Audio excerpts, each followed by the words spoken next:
Hey, welcome back to Golden Health Method. My name is Dr. Sean Golden, and in this video, we're going to be discussing why saturated fat probably isn't the best fat to focus on when it comes to body composition. Now, to start off this video, I'm going to say right off the bat, this is not going to be talking about any health effects of saturated fat. We're going to be purely talking about body composition, which involves the changes in lean mass or fat mass that comes from the diet. And so I'm not getting into the debate with saturated fat and cardiovascular disease and all of that stuff. I'll cover that, but in separate videos. In this video, we're going to be talking about how saturated fat affects your body composition. Because there's a lot of myths going on out there, mainly because they take a few studies that use correlational data and that showed the higher saturated fat intakes correlated with higher levels of testosterone. And they're using that to try to tell people that that's why saturated fat is actually going to be good for your body composition. The unfortunate part is that the studies that actually measured body composition changes from eating excess saturated fat have always gotten negative results. They've gotten bad results. They've showed that saturated fat leads to more increase in fat mass and less of an increase in lean mass. So first, before we get into that research, let's just talk about kind of the chemical structure of these fatty acids and how it makes sense that they would get these results in the first place. Now, I know the chemical structure doesn't sound too fun, but bear with me. It's going to be super important for you to actually understand the differences between these fats. And it'll help you choose better options when you're at the grocery store and things like that. So I'll go over it really quick. There's three main types of fatty acids. And so there's saturated fats, monounsaturated fats, and polyunsaturated fats. And the only difference between those is how many double bonds the fatty acids have. So saturated fats have none. Monounsaturated fats have one. Mono means one. And then polyunsaturated fats have two or more, so more than one. And when you want to talk about examples of these fats, the saturated fats I'm going to be talking about in this video are specifically long-chain saturated fats. So these are going to be the fats that are found in animal fats, like beef fat or lard or butter, those type of things. I'm not going to be talking about coconut oil because coconut oil is a medium chain. It's half of it is a medium chain fatty acid. It's a shorter type of saturated fat. And so it has different properties from the rest of the saturated fats. So I'm going to be excluding coconut oil from this video.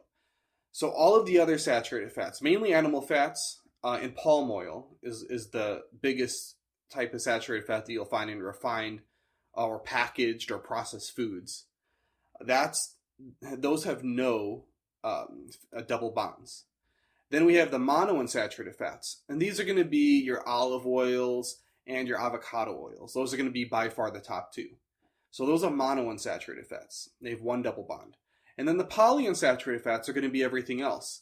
So they're going to be your sunflower oil, safflower, soybean, corn oil, flaxseed oil, hemp oil, pumpkin seed oil. All of the different types of vegetable and seed oils are going to be polyunsaturated for the most part.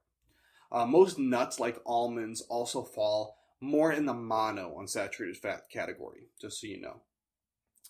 Alright, so why would saturated fats not be good for your body composition then? Well, the double bonds are super important when it comes to how they interact with your body. In fact, the more double bonds that the fatty acid has, the easier it is to oxidize for energy. Now, don't worry, I'm not going to be trying to convince you to guzzle down sunflower oil or soybean oil. In fact, I don't recommend the use of those oils at all because they're a very refined oil that has negative effects on your health. So when I talk about later on in this video, safe options of polyunsaturated fats, I'll give you some ways you can actually incorporate, healthy versions of these polyunsaturated fats into your diet. But the more double bonds that a fatty acid has, the easier it is to oxidize for energy. So what that means is saturated fat with no double bonds, it's really hard for it to oxidize for energy because oxygen uses those double bonds to actually break apart the fatty acid. So because saturated fat doesn't have any, it's hard for oxygen to get in there and actually break it apart. It's hard for it to be oxidized. And so the harder it is for it to be oxidized, the easier it is for it to be stored. And so that's why if you have excess saturated fat in your diet, a lot of that's going to end up being stored compared to other fatty acids in your diet. Now, this isn't just me saying this based on theory. This is what not only all of the animal data has showed, but also the randomized controlled trials that we have for humans. They've also showed that the saturated fats get stored way easier than polyunsaturated. The polyunsaturated gets stored the least. And then mono is going to be kind of in the middle. So let's go over one or two of those studies real quick. So what they did in this study, it was back in 2014, and they took otherwise healthy people. They really weren't doing any exercising, and they had them overeat. They had them overeat by about 750 calories per day. And so they're going to put on a little bit of weight, and that means they're going to put on a little bit of fat. Now, the only difference between these two groups, they controlled their diet, they controlled their activity level. They actually wore accelerometers on them so that they could know what their activity level was. So it was a very well-controlled study. And what the only difference between them was that in the saturated fat group, they made muffins, and the type of fat that they used in the muffins was palm oil.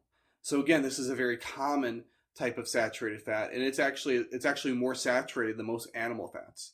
And because it's so widespread in so many different products, it's a good fat to test. And so they had muffins made out of palm oil, or equal calorie, equal fat muffins made from polyunsaturated fat. And in this case, they used sunflower oil. And then as the weeks went on, at the end of the study, they measured how much fat and how much lean tissue the participants gained. And what happened was in the saturated fat group, the palm oil group, about 75% of the weight gained was fat, and only 25% of the weight gained was lean tissue. In the polyunsaturated fat group, only 50% of the weight gained was fat, and the other 50% was lean tissue. And this agrees with another study done by the same group that showed that with a very similar protocol, same muffins, same fats, that the saturated fat group got twice as much visceral fat.